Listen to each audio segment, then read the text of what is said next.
Buenas tardes. Yo también quiero sumarme a la bienvenida, celebrar que estamos aquí, algo más que una cosa protocolar. Por supuesto, todos bienvenidos, pero especialmente a Jimena, que la hemos visto en el debate, en la esfera pública, donde ha intentado, con sus varios ímpetus, hacer fiscalización, generar debate, cosa que es muy difícil en un régimen que ha ido tornándose cada vez más cerrado.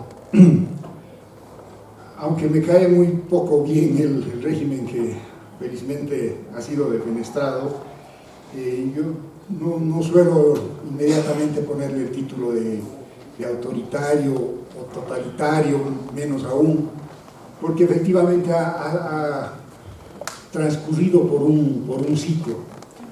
En 2005, como también dice Jimena, yo, mea culpa, también he apoyado esa opción porque parecía ser un recambio, introducir aire fresco a la democracia pactada. Total que al final resultó peor la mejoría. Por eso lo de partido único, no como algo conseguido, pero sí creo algo intentado.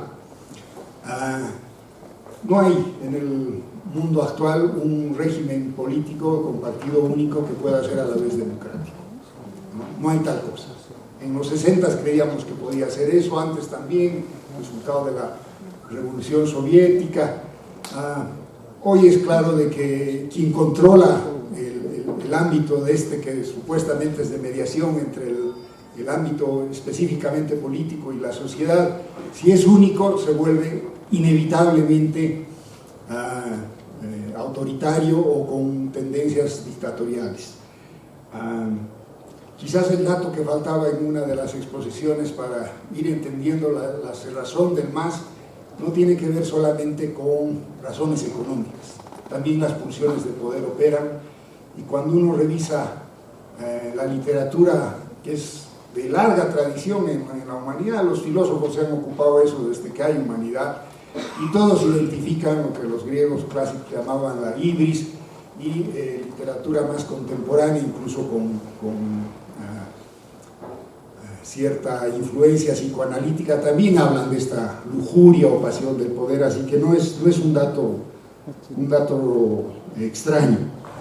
En el texto, que no me voy a detener mucho, pero lo tienen ahí tiene mucho numerito, hay ostensibles irregularidades en el padrón electoral. A mí me sorprende cómo incluso hoy se sigue diciendo no ha sido probado el fraude. El fraude ha existido, y obviamente, como ha dicho ahí uno de mis colegas, amigos, Gonzalo Flores, han habido varios fraudes, por lo menos varias fases del fraude, varias caras. Una de ellas es, por ejemplo, el padrón electoral, que eso es inequívoco. Vean los datos, todos son datos oficiales, hay crecimientos inexplicables de inscritos en las circunscripciones pequeñas, porque nuestro sistema electoral ya era inequitativo. También algún colega ha dicho eso, era aceptable. Como sabemos que el mundo rural, en esta dicotomía un poco simplona, que también está problematizada, tenía desventajas de otra índole, no de representación, digamos, no nos hemos hecho problemas durante largo tiempo en que tenga una sobrerepresentación, y cada vez más esa sobrerepresentación ha terminado siendo funcional a un régimen que decimos se ha ido volviendo autoritario, ¿no? Entonces, por ejemplo, el caso de Pando, que sabemos que ha habido mitimaes, ¿no es cierto?, recientes, descubiertos infraganti, incluso en Riberalta, en fin. Esas cosas son lo que ya desde hace más de un siglo y medio, la ciencia política norteamericana estableció como el gerrymandering, ¿no?, como adecuaciones de circunscripciones, sobre todo territoriales, pero en nuestro caso, como somos innovadores, también como moviendo población a circunscripciones muy pequeñas, que sin embargo tienen representación con escaños, que con unos cuantos miles de votos la cosa cambia, ¿no? Y por eso, por ejemplo, hemos tenido las elecciones del 2014, que el MAS saca menos votos que el 2009 y sin embargo tiene más diputados. Tiene que ver con este tipo de errores, ¿no? Va contra la lógica, sí, porque además se han introducido un tipo de circunscripciones sobre las que al final voy a decir algo más ya en un plano más dialógico. Hasta ahora estoy diciendo cosas que son poco debatibles, porque así son, digamos, hay una larga historia detrás sobre eso y está bien estudiado. Decía que el partido único termina convirtiéndose en autoritario o con perspectiva más bien dictatorial, porque va anulando la institucionalidad. ¿Y qué sustituye la institucionalidad? La discrecionalidad. ¿La discrecionalidad de quién? Del caudillo, del jefe, ¿no? Del mandamás, de los que mandan en el mejor de los casos, que por tanto estamos hablando de un nivel de oligarquización también, ¿no? Y por eso es tan pertinente que aquí segura Jimena Costa nos va a hablar de su propia experiencia, y no solo de eso, porque tiene la formación para mirar el bosque, y Ramiro Orías también con el gran pendiente de la justicia. No puede haber una sociedad democrática con la justicia como la que tenemos, que nunca ha sido buena, pero ahora es peor, ¿no? Y parece que no tiene visos de mejorar. Entonces ahí tenemos efectivamente un gran pendiente. ¿Qué es lo alentador de toda esta fase? Una sociedad civil movilizada, ¿no? De la que hemos sido testigos y seguramente partícipes en los últimos meses, que tampoco la quiero idealizar, aunque lo que ha ocurrido es efectivamente, desde mi punto de vista, admirable, y solamente la ignorancia y el atrevimiento con el que nos ven desde fuera le ha restado méritos, pero nosotros sabemos lo que ha ocurrido. Ha habido una resistencia, digo, admirable, tosuda, fresca. Hasta entonces nunca había participado, y miren que ya no soy joven y me ha tocado vivir movilizaciones ciudadanas en varios lugares. Nunca había visto una cosa tan alegre como la que nos ha tocado ver, hasta que se agríe el asunto, ¿no es cierto? Estamos hablando alrededor de las fechas de la renuncia, y que ha dado allí sí un giro de cierta fuerza, de cierta presión, pero sería inexplicable eso sin la movilización, la persistencia, la consecuencia, la alegría con que las pititas se han manifestado, que es una manera de referirnos a la rebelión ciudadana, ¿no? Decía que no quiero idealizar tampoco a la sociedad civil boliviana. En el tema femenino, al que no me voy a referir, hay un artículo en el libro, da para preocuparse. No es consuelo de que esté ocurriendo en todo el mundo, quizás lo único alentador es que tiene que ver con un cambio el rol que están teniendo las mujeres en el mundo, incluido en nuestro país, y eso por supuesto genera unas reacciones horrorosas. Algo más hay que decir sobre esta actuación directa, digamos, de la ciudadanía. Hay que identificarla, es inevitable hacerlo, con las clases medias, a condición de que estas clases medias, urbanas mayormente, no sean vistas en una especie de sustitución del sujeto revolucionario, digamos, de la teleología marxista.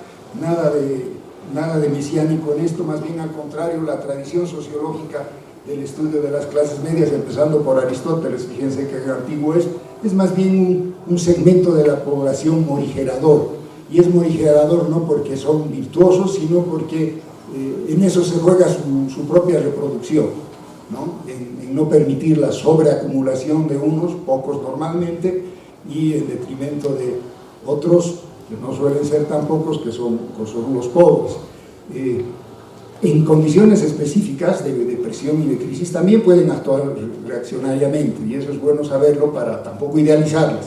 A nosotros nos corresponde desangelizar estas miradas, que no por ello tengan su cuota de optimismo.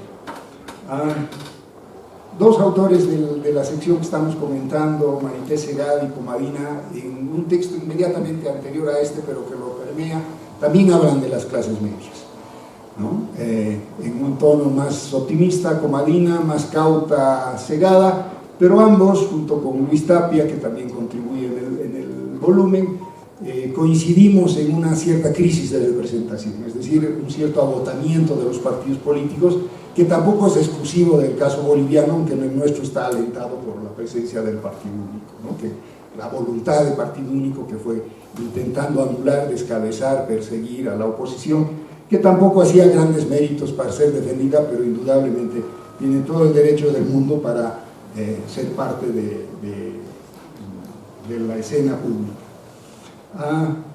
He mencionado de pasada el caudillismo y quiero vincularla con la presencia institucional del presidencialismo. Creo que mientras más presidencialismo tenemos, más se refuerza el caudillismo, ¿no? Y he encontrado, por eso la reelección continua, muy tempranamente, la élite más ilustrada, más lúcida de nuestros países, no solo de Bolivia, de toda América Latina, voy a hacer referencia a una nuestra y a otra también, a dos solamente, porque son emblemáticas del rechazo a la reelección. La mayor parte de nuestras constituciones no han aceptado la reelección continua. Y una, que es de la que voy a leerles un par de artículos que para mí es todo un descubrimiento. Sabía que existía ese rechazo, pero como está dicho, es muy claro de que están queriendo poner un coto, influido como todo el republicanismo clásico, ¿no?, a la concentración del poder, ya no solo de la riqueza, sino del poder. Por eso lo que ha ocurrido el 21F, y estamos a casi vísperas de su conmemoración, y en un momento donde es pertinente recordar este rechazo masivo de la ciudadanía boliviana, encaja muy bien con esta tradición de poner límites al poder. Por eso hablo yo de un delito de lesa democracia, que ha sido un delito público y notorio. Más claro no podía ser. Yo no puedo concebir un tipo de delito más público y notorio. Nos han obligado a votar porque teníamos la obligación de votar en el referéndum. Era convocado por autoridad competente. Han habido resultados que no se han impugnado, y así todo el mandamás estornudado, ¿no es cierto? Entonces ese es un delito de lesa democracia, y por tanto Morales Ayma no debiera poder ser candidato ni a portero de una escuela pública, ¿no? No tiene derecho, lo sabemos todos los bolivianos, y en eso el actual Tribunal Supremo Electoral está siendo pusilánime. Para cerrar esta parte, en 1839, en el gobierno del Gran Mariscal de Santa Cruz, fundador de esta universidad, la Constitución tiene varios artículos sobre este tema. Voy a leerles dos. El 75, que dice que el presidente de la República, ya estoy leyendo, durará en sus funciones 4 años contados desde el día en que se preste juramento conforme al artículo 73. No podrá ser reelecto para el mismo destino, sino después de que haya pasado un periodo constitucional. Y aquí viene lo interesante. Este artículo no podrá reformarse hasta que haya cesado en sus funciones el presidente, en cuyo periodo se hubiera iniciado la reforma. Lo mismo que tenía la Constitución del 67, ¿no? No podían cambiarse ese artículo en particular, porque ese es el dique al poder político, sino en una siguiente reforma. Y más elocuente aún, este es el hallazgo, esta es la pepita de oro que les quiero ofrecer hoy. Artículo 74, estoy hablando de Constitución 1839, fíjense, mucho más de un siglo atrás, más de siglo y medio. Si concluido el periodo constitucional, el nuevo presidente no prestara el 15 de agosto el juramento prescrito en esta Constitución, cesará sin embargo el anterior en sus funciones.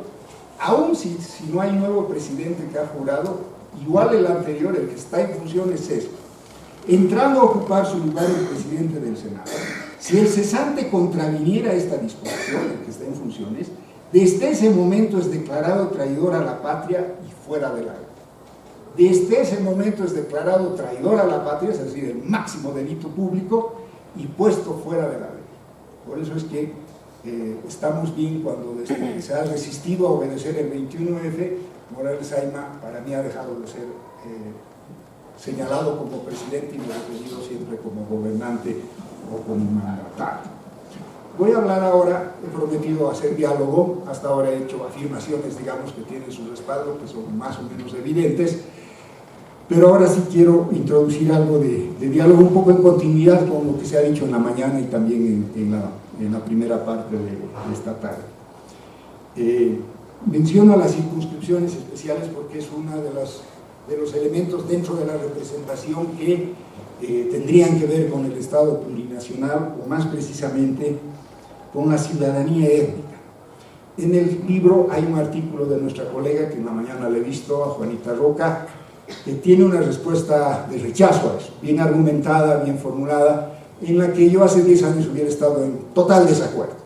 Yo creía que la ciudadanía diferenciada el visibilizar, incluso hacer acción afirmativa, como dirían los gringos, pero no es exclusivo de los gringos, también ocurre en buena parte del mundo occidental. Es una manera de achicar las diferencias que existen aún cuando hay declaración universal de igualdad.